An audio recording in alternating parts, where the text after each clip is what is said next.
आप सभी को जय मसीह की हिंदी बाइबल स्टडी इस चैनल में आपका स्वागत है। आइए मिलकर एक नए विषय को आज हम सीखेंगे और आज हमारा विषय शादी या विवाह के संबंध में है कि सही जीवन साथी कैसे ढूंढे। आप वो जवान होंगे जो सोच रहे हैं कि मुझे अभी शादी करना है और आप उसके लिए ढूंढ रहे होंगे, या फिर आप वो माता पिता होंगे जो अपने बच्चों के लिए एक सही रिश्ता चाह रहे होंगे और आप ढूंढ रहे होंगे। तो आज ये संदेश आपके लिए है, क्योंकि हो सकता है आपके मन में काफी सवाल है, काफी कंफ्यूजन है। तो ये संदेश आपको मदद करेगा कि आप एक सही व्यक्ति को कैसे चुन पाए। तो आइए हम लोग संदेश की ओर आगे बढ़ते हैं कि सही जीवन साथी को कैसे चुने।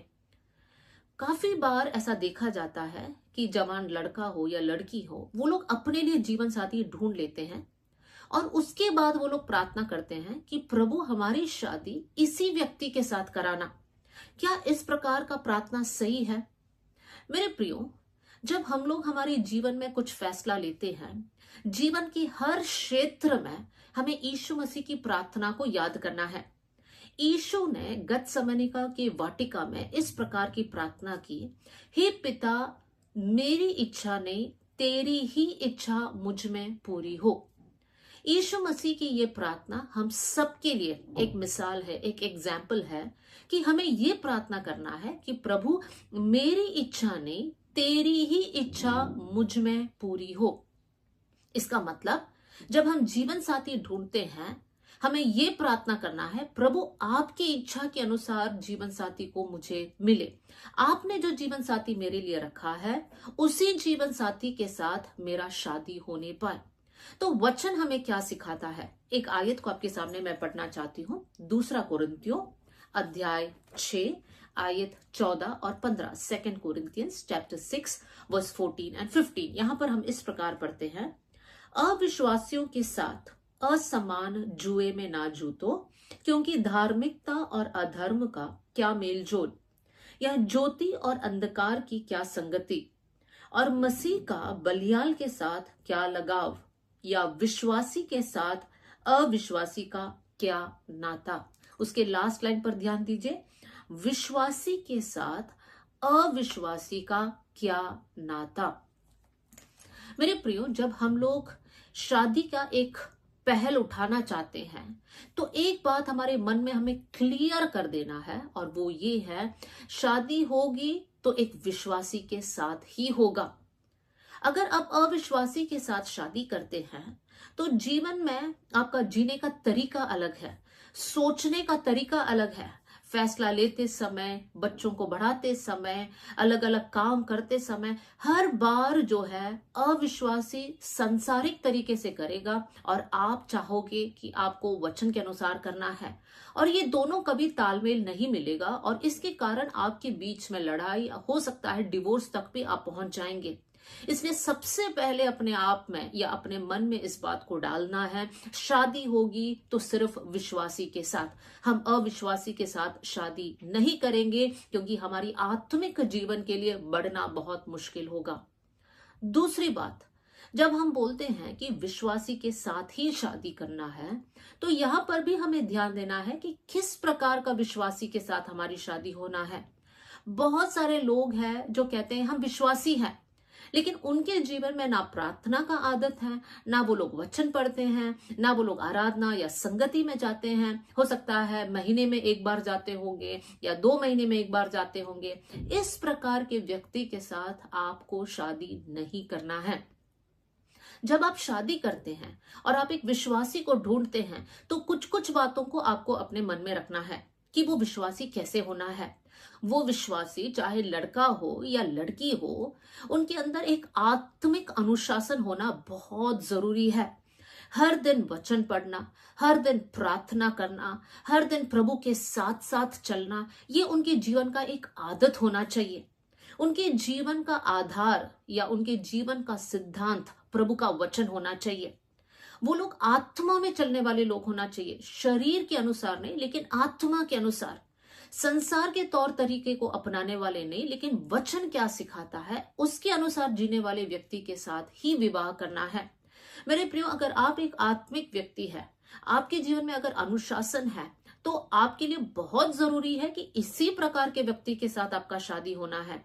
विशेष कर अगर आप एक लड़की है तो आपकी प्रार्थना ये होना चाहिए, प्रभु मेरे आत्मिक जीवन में मैंने जितना बड़ा है उससे बड़ा हुआ या उससे परिपक्व एक व्यक्ति के साथ मेरा शादी होना है, क्योंकि वो लड़का शादी के बाद वो पति बन जाता है और पति घर का मुखिया है। तो हर बात में, मतलब इवन आत्मिक बातों में उनको अपना परिवार की अगुवाई करना है। तो वो प्रभु में बने हैं, प्रभु में वो परिपक्व है, तो ही वो अपना परिवार को आत्मिक बातों में चला पाएगा। तो हमेशा याद रखिए, जब आप एक जीवन साथी ढूंढ रहे हैं, पहली बात हमने सीखा वो एक विश्वासी होना है, और दूसरी बात एक परिपक्व आत्मिक अनुशासन में चलने वाला व्यक्ति होना है। तो आप प्रार्थना करें। आप सोच रहे होंगे इस प्रकार के व्यक्ति को हम कहां जाकर ढूंढे। मेरे प्रियो, भजन संहिता 32 और उसकी 8वीं आयत, साम 32 वर्स 8 में हम पढ़ते हैं, मैं तुझे बुद्धि दूंगा और जिस मार्ग में तुझे चलना है तेरी अगुवाई करूंगा। यहाँ पर भजनकार क्या कहता है परमेश्वर से? भजनकार कहता है, परमेश्वर आप मुझे बुद्धि दोगे और जिस मार्ग में मुझे चलना है उसी मार्ग में मेरी अगुवाई करोगे। तो इस आयत को लेकर आप प्रार्थना करें कि प्रभु आप मुझे बुद्धि देना, सही निर्णय कैसे लूं, किस मार्ग में चलूं, किसको चुनो, इस बात में आप मेरी अगुवाई करना। जब आप इस प्रकार की प्रार्थना करोगे तो निश्चय परमेश्वर आपको हेल्प करेगा और आप सही व्यक्ति को अपने जीवन के लिए चुन पाएंगे। तीसरी बात, जब हम लोग एक जीवन साथी को ढूंढ रहे हैं तो हमारे मन में होगा कि उम्र क्या होना है, शादी किस उम्र में करना है, और जब शादी की बात चल रही है तो क्या लड़का लड़की एक ही उम्र के होंगे तो क्या वो चलेगा, या लड़का उम्र में बड़ा होना है, और अगर लड़की एक रिश्ता में उम्र में बड़ी है तो क्या ये शादी हो सकता है। इस प्रकार के सवाल हमारे मन में आ सकता है। बाइबल में कहीं भी नहीं लिखा है कि किस उम्र में आपको शादी करना है। भारत के संविधान के अनुसार लड़की 18 साल और लड़का 21 साल का होना है। मतलब इससे पहले हम शादी नहीं कर सकते हैं, इसके बाद ही शादी करना है। लेकिन यहाँ पर भी हमें समझना है, उम्र से ज्यादा हम लोग हमारी परिपक्वता और जिम्मेदारी पर ध्यान देना है। हर कोई जो 18 पार हो गया, हर लड़की का शादी नहीं कराना है, या ना 21 साल के बाद कोई लड़का शादी करना है। क्यों? क्योंकि एक लड़का जब शादी करता है वो अपने पैरों पर खड़ा होना है, उसके पास एक अच्छा नौकरी होना चाहिए। एक लड़की भी अपने आप को सक्षम करना चाहिए।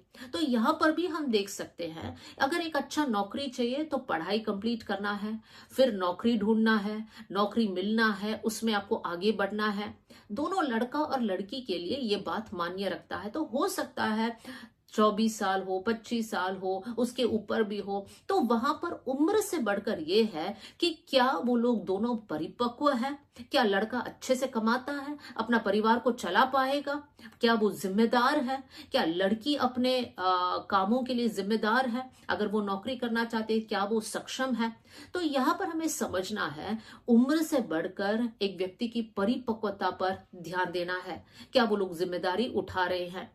दूसरी बात, जब हम लोग लड़का और लड़की के उम्र के बारे में देखते हैं, क्या एक लड़का हमेशा लड़की से बड़ा होना चाहिए, कैसे होना चाहिए, अगर लड़की उम्र में बड़ी है तो क्या वो शादी कर सकते हैं। मेरे प्रियो, जब हम वचन में देखते हैं, परमेश्वर ने सबसे पहले आदम को बनाया और उसके बाद हव्वा को बनाया। तो इस पैटर्न को फॉलो करेंगे तो अच्छा रहेगा, जहां पर लड़का उम्र में बड़ा रहे और लड़की 2 साल 4 साल छोटी रहे। और इसका एक और कारण यह है कि लड़कियां मानसिक रूप से जल्दी परिपक्व होते हैं, जबकि लड़कों को थोड़ा और समय लगता है। और इसीलिए जब लड़का 3-4 साल बड़ा है और लड़की छोटी है तो उनकी मानसिक परिपक्वता एक दूसरे के साथ मैच होता है। अब लड़की बड़ी हो गई तो यहाँ पर एक प्रॉब्लम हो सकता है, क्योंकि लड़की का सोचना वो और परिपक्व होकर सोच रही है, जबकि लड़का इतना परिपक्व नहीं हुआ है। तो हो सकता है उनका सोच उनका जीने का तरीका में उन लोग मैच नहीं होंगे।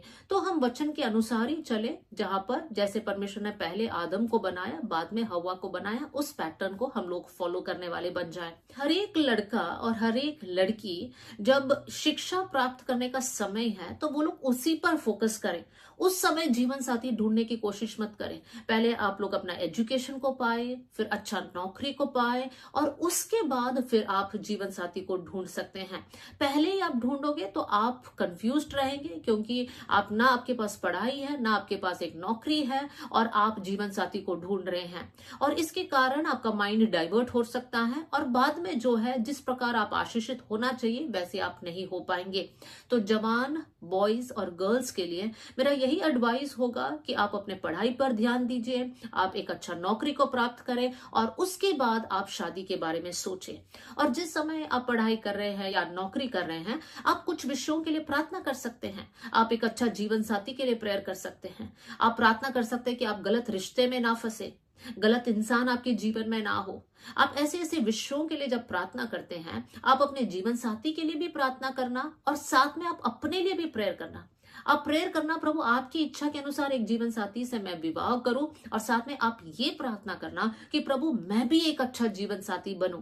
तो इन दोनों विषय को लेकर आप प्रार्थना कीजिए, और सही समय पर परमेश्वर आपके जीवन में कार्य करेगा। अब तक हमने ये सीखा कि किससे शादी करना है, वो विश्वासी कैसे होना है, उम्र किस प्रकार का होना है। अब नेक्स्ट हम जो देखने जा रहे हैं, और वो है कि दोनों परिवार का बैकग्राउंड पर आपको ध्यान देना है। क्योंकि ये शादी सिर्फ दो लोगों के बीच का नहीं है, ये शादी दो परिवारों के बीच में है। दो परिवार एक साथ आ रहे हैं और जीवन भर के लिए एक रिश्ता बनता है। तो जब आप जीवन साथी ढूंढते हैं, तब साथ में उनका फैमिली बैकग्राउंड भी देख लीजिए। किस प्रकार के परिवार से वो लोग आते हैं, क्या उस परिवार में प्रेम है, क्या वो परिवार में सब लोग मिलजुल कर कार्य करते हैं, क्या उस परिवार पर कोई कर्ज है, कोई पुलिस केस है, क्या वो परिवार में हमेशा लड़ाई झगड़ा होता है। इन सारी बातों को अगर आप देखोगे तो आपके लिए अच्छा रहेगा कि आप फ्यूचर के बहुत सारी बातों से अब बचे रहेंगे। तो इसलिए जब आप देखते हैं कि दोनों परिवार आपस में मैच करना है, यहाँ पर कुछ एक्सेप्शंस होता है जहां पर परिवार में से सिर्फ एक जन विश्वास में है और उन्हीं का शादी होना है। तो वो व्यक्ति अगर ऐसा एक परिवार से है, जो टूटा हुआ परिवार से है, तो वो प्रार्थना कर सकते हैं कि प्रभु ये जो मेरा बैकग्राउंड है वो मेरे शादी पर असर ना करे। तो कुछ एक्सेप्शनल केसेस जरूर हैं, लेकिन हर बार आपको ये देखना है कि दोनों परिवार आपस में तालमेल खाए। मेरे प्रियो, दोनों परिवारों का स्टेटस, दोनों परिवारों का सोचने का तरीका, दोनों परिवार का आत्मिक जीवन पर अगर ध्यान दे तो अच्छा रहेगा। तो जैसे मैंने कहा, अगर विश्वास में अकेले कोई है तो उनके लिए बात अलग है। परमेश्वर आपके लिए और आपका होने वाले जीवन साथी के मन में जरूर कार्य करेगा, ताकि वो लोग इस विषय में आपके संदर्भ में ना सोचे। हम आगे बढ़ेंगे। फिफ्थ पॉइंट जो मैं आपके सामने रखना चाहती हूँ, जो यूजुअली हम लोग उसको पहला पॉइंट कर कर देखते हैं, और वो है कि दिखने में कैसे हैं। तो ये सबसे पहला नहीं है हमारे लिए। हमारे लिए सबसे पहला ये है कि वो विश्वासी है, कैसा विश्वासी है, ये है हमारे लिए सबसे पहली बात। और जरूर आप देख सकते हैं कि वो लड़का हो या लड़की हो, कैसे हैं वो लोग दिखने में। लेकिन मेरे प्रियो, हम सिर्फ बाहरी रूप से ना जाए। हाँ, आप एक गुड लुकिंग पर्सन से आपका शादी होना जरूरी है, लेकिन आपको यह भी समझना है कि सिर्फ सुंदरता पे ना जाए, सिर्फ उनकी बाहरी रूप पे ना जाए। एक आयत आपके सामने मैं पढ़ना चाहती हूँ, नीति वचन अध्याय 31 आयत 30। यहाँ पर एक स्त्री के बारे में लिखा है, शोभा तो झूठी और सुंदरता व्यर्थ है, परंतु जो स्त्री यहोवा का भय मानती है उसकी प्रशंसा की जाएगी। यहाँ पर बाहरी रूप से ज्यादा उसके चरित्र पर ध्यान दिया गया है। तो शोभा झूठी है और सुंदरता व्यर्थ है, लेकिन कौन सा कैरेक्टर को उठाकर कहा है कि वो स्त्री जो यहोवा का भय मानती है, मतलब जो पाप से दूर रहती है, उसकी प्रशंसा की जाएगी। मेरे प्रियो, हमें ध्यान देना है कि सुंदरता और चरित्र, इन दोनों का मिलन एक व्यक्ति के अंदर हो। लेकिन सिर्फ सुंदरता के लिए ना जाए, लेकिन ये दोनों बातों पर आप ध्यान दे सकते हैं। साथ में हमें ये भी ध्यान रखना है, सुंदरता हो या कितना अच्छे वो लोग दिख रहे हैं, वो सब एक उम्र तक है। उम्र के साथ साथ जब व्यक्ति बुजुर्ग होने लगता है तो उनके शरीर पर झुर्रियां आती है, सुंदरता कम होती है। तो क्या उस समय हम हमारे जीवन साथी को छोड़कर जाएं? नहीं, उस समय पर भी वो व्यक्ति हमारे साथ रहता है। तो सुंदरता से बढ़कर हमारे लिए जरूरी ये है कि उस व्यक्ति के अंदर अच्छा चरित्र रहे। तो मेरे प्रियो, आपने किसी को कहीं भी देखा, एक फोटो देखा, तुरंत उसको पसंद मत कीजिए। आप प्रार्थना करें उस विषय को लेकर, आप उस व्यक्ति के बारे में जानने की कोशिश कीजिए। एक फैसला लेने से पहले आप प्रार्थना करोगे, उस व्यक्ति से मिलोगे और प्रभु आपकी अगुवाई करेगा। प्रभु आपको बुद्धि देगा, आपको सम्मति देगा कि क्या वो व्यक्ति आपके लिए सही है या फिर गलत है। तो मेरे प्रियो, जो हम लोग यूजुअली सांसारिक तरीके से जो पहला रखते हैं वो इतना इंपॉर्टेंट नहीं है। हमारे लिए इंपॉर्टेंट ये है कि मसीह का स्वभाव उस व्यक्ति के अंदर होना है, एक अच्छा चरित्र उसके अंदर होना है। आइए हम लोग आगे बढ़ेंगे। अगला एक समस्या को मैं आपके सामने रखना चाहती हूँ और वो ये है कि शादी के समय क्या हमें ये देखना है कि कौन से जात के हैं, कौन से गोत्र के हैं। क्या हम प्रभु में आने के बाद इन बातों को देखना चाहिए या नहीं देखना चाहिए। मेरे प्रियो, एक आयत मैं आपके सामने रखना चाहती हूँ, गलातियों की पत्री अध्याय 3 और आयत 28, गलेशियंस 3:28। यहाँ पर इस प्रकार लिखा है, अब ना कोई यहूदी रहा और ना यूनानी, ना दास और ना स्वतंत्र, ना कोई नर और ना नारी, क्योंकि तुम सब मसीह यीशु में एक हो। हमने क्या पढ़ा? ना यूनानी ना यहूदी, कोई भेदभाव नहीं, ना नर ना नारी, हम सब प्रभु के सामने एक है। मेरे कहने का मतलब यह है कि प्रभु ने कभी भी जात नहीं बनाया, प्रभु ने मनुष्य को बनाया, नर और नारी कर कर बनाया। तो जात मनुष्य ने बनाया जो परमेश्वर के सामने सही नहीं है। प्रभु में आने के बाद कोई हाई कास्ट कोई लो कास्ट नहीं होता है। विश्वास में आने के बाद अगर हम अभी भी ऐसे सोचेंगे तो हम बहुत गलत है। प्रभु में आने के बाद हम सब मसीह में एक है, हम एक ही शरीर के अंग है। तो शादी के समय पर आप कास्ट कौन सा है, गोत्र कौन सा है, इन बातों को ना पूछे, लेकिन आप मुख्य बातों पर ध्यान देना है कि वो लोग प्रभु में कैसे हैं, वो लोग प्रभु में स्थिर है, अनुशासित है, क्या उनके पास एक अच्छा नौकरी है। ये सारी बातों पर आप ध्यान दे सकते हैं। दुख की बात है कि बहुत सारे अच्छे रिश्ते हाथ से निकल जाते हैं क्योंकि परिवार जात और गोत्र को देखते हैं। आज से लेकर हम लोग ये मनसा के रहे कि हम सब प्रभु में एक है। लेकिन साथ में आपको ये भी याद रखना है कि जब हम लोग जात नहीं देखते, हम सब प्रभु में एक है। हो सकता है अलग अलग स्टेट के लोगों के बीच में भी शादी हो सकता है, लेकिन एक कल्चर का डिफरेंस तो जरूर आता है। जैसे उत्तर भारत और दक्षिण भारत से अगर दो लोग शादी करते हैं तो उनका सोचने का तरीका, खाने का तरीका, पहनने के तरीके में बहुत अंतर है। तो बहुत एडजस्टमेंट्स वहां पर होना जरूरी है। और अगर एक व्यक्ति ज्यादा एडजस्टमेंट्स करने वाला नहीं है तो इस प्रकार की शादी ना करे। लेकिन वो लोग इस प्रकार की शादी के लिए मना भी ना करें, क्योंकि हम नहीं जानते हैं कि परमेश्वर किस किस को जोड़ सकता है। तो हर रिश्ते के लिए आप ओपन रहे। बस आपका शर्त यही होना चाहिए कि वो प्रभु में रहे, प्रभु में परिपक्व रहे और वो एक अच्छा इंसान रहे, मेहनती रहे, ईमानदार रहे, उनके जीवन में अच्छे चरित्र रहे। इन बातों पर आप फोकस करें। बाकी बातों के लिए आप शर्त मत रखें कि इसी इलाके से होना चाहिए, इसी स्टेट के होना चाहिए। परमेश्वर जैसी आपकी अगुवाई करता है उसमें आप आगे बढ़िएगा। तो मेरे प्रियो, ये शादी के विषय में जात गोत्र एक अड़चन नहीं होना है। इन सभी बातों के साथ हमारे लिए ये बहुत जरूरी है कि हम लोग इस विषय को प्रार्थना में रखें। जवान भी प्रार्थना करना है, माता पिता भी प्रार्थना करना है कि हमारे बच्चे गलत रिश्ते में ना फंसे, हमारे बच्चों को उचित जीवन साथी मिले और हमारे बच्चे स्वयं एक अच्छा जीवन साथी का रोल को निभाए। मेरे प्रियो, कुछ कुछ शादी ऐसे होता है जहां पर पत्नी बहुत अच्छी है लेकिन पति उतना स्वभाव में अच्छा नहीं है, या उसका विपरीत भी हो सकता है, पति बहुत अच्छा है लेकिन पत्नी बुरी स्वभाव की है, या दोनों बुरे हैं या दोनों अच्छे हैं। मैं बाइबल में से 4 उदाहरण को आपके सामने रखना चाहती हूं जहां पर हम समझ सकते हैं कि कौन से रिश्ते तालमेल खाए और कौन से रिश्तों के बीच में प्रॉब्लम हुआ। सबसे पहला उदाहरण मैं अबीगेल और नाबाल के बारे में रखना चाहती हूँ। एक अच्छी भली स्त्री, और एक मूर्ख पुरुष के बीच में विवाह होता है। मैं उस आयत को आपके सामने पढ़ना चाहती हूँ जहां से हमें और अच्छे से पता चलता है कि ये कैसा एक गलत रिश्ता था। पहला शमूएल अध्याय 24 आयत 3। फर्स्ट सैमुएल चैप्टर 24 वर्स 3 में हम इस प्रकार पढ़ते हैं, उस पुरुष का नाम नाबाल और उस पत्नी का नाम अबीगेल था। स्त्री तो बुद्धिमान और रूपवती थी, परंतु पुरुष कठोर और बुरे बुरे काम करने वाला था। मेरे प्रियो, एक गलत मिलन हुआ यहाँ पर। एक बुद्धिमान रूपवती स्त्री एक बुरा आदमी के साथ शादी होता है, और उनके बारे में हम बाद में पढ़ सकते हैं कैसे नाबाल का मृत्यु होता है और अबीगेल का शादी दाऊद के साथ हो जाता है। लेकिन यहाँ पर हम क्या सीख सकते हैं? एक सही जोड़ा नहीं बना। दूसरा मैं आपके सामने रखना चाहती हूँ, दाऊद और मीकल, अय्यूब और अय्यूब की पत्नी। यहाँ पर पुरुष बहुत अच्छे थे, लेकिन स्त्रियों में कमी थी। मीकल को समझ नहीं आया कि दाऊद इस प्रकार प्रभु की आराधना क्यों कर रहा है।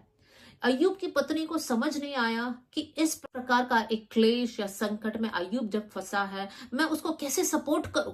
तो यहां पर भी हम देख सकते हैं पुरुष अच्छा है, लेकिन स्त्रियों में उतनी परिपक्वता नहीं है। तीसरा उदाहरण जो मैं आपके सामने रखना चाहती हूँ जहां पर दोनों बुरे थे, और वो है आहाब और इजबेल। आहाब एक राजा था जो बुरे बुरे काम करता था, और आहाब की शादी इजबेल के साथ होता है। इजबेल जो है आहाब को और प्रोवोक करती है कि वो और बुरे काम करे। तो यहाँ पर हम देख सकते हैं दो लोग जो परमेश्वर के खिलाफ कार्य कर रहे हैं। आहाब इजराइल का राजा होकर भी अपने पत्नी के बातों में आकर आहाब इजराइलियों को पाप में और गिराता है। कितनी दुख की बात है मेरे प्रियो। लेकिन एक बहुत अच्छा रिश्ता को मैं आपके सामने रखना चाहती हूँ, और वो है जकरिया और एलिशिबा। उस आयत को भी मैं आपके सामने पढ़ना चाहती हूँ। लूका का सुसमाचार अध्याय 1 आयत 6। The gospel of Luke chapter 1 verse 6 में हम पढ़ते हैं, वे दोनों परमेश्वर के सामने धर्मी थे। वे दोनों परमेश्वर के सामने धर्मी थे और प्रभु की सारी आज्ञाओं और विधियों पर निर्दोष चलने वाले थे।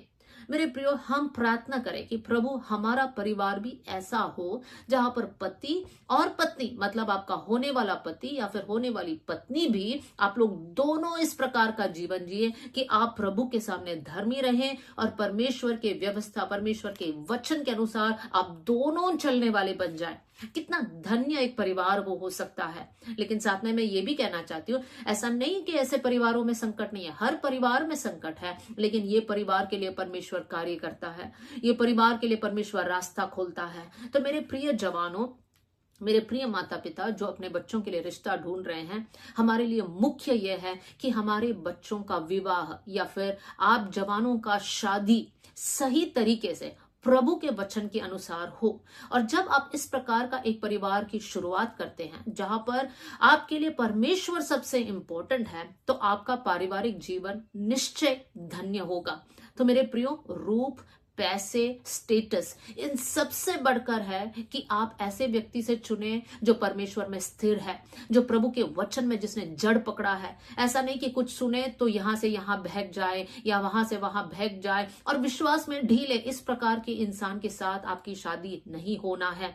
तो आज से लेकर आप प्रार्थना करें कि प्रभु आप सही व्यक्ति को मेरे जीवन में लेकर आना। आप ऐसे प्रार्थना करें, प्रभु मेरे शादी के बाद मुझे आप में और ज्यादा बढ़ना है। हम लोग परिवार होकर एक दूसरे को बढ़ाने वाले बन जाए, हमारा आने वाला पीढ़ी भी प्रभु में मजबूत रहे। जब इस प्रकार की आप प्रार्थना करोगे तो परमेश्वर आपके लिए कार्य करेगा। 1 मिनट में आपके लिए प्रार्थना करना चाहती हूँ। स्वर्गीय पिता, आज का इस संदेश के लिए मैं धन्यवाद देती हूँ। प्रभु, इस वचन को सुनने वाले हर एक जवान के लिए मैं प्रार्थना करती हूँ। प्रभु, उन जवानों के लिए जो एक जीवन साथी ढूंढ रहे हैं, मैं प्रार्थना करती हूँ प्रभु जी, सही व्यक्ति उनके जीवन में आने पाए परमेश्वर पिता।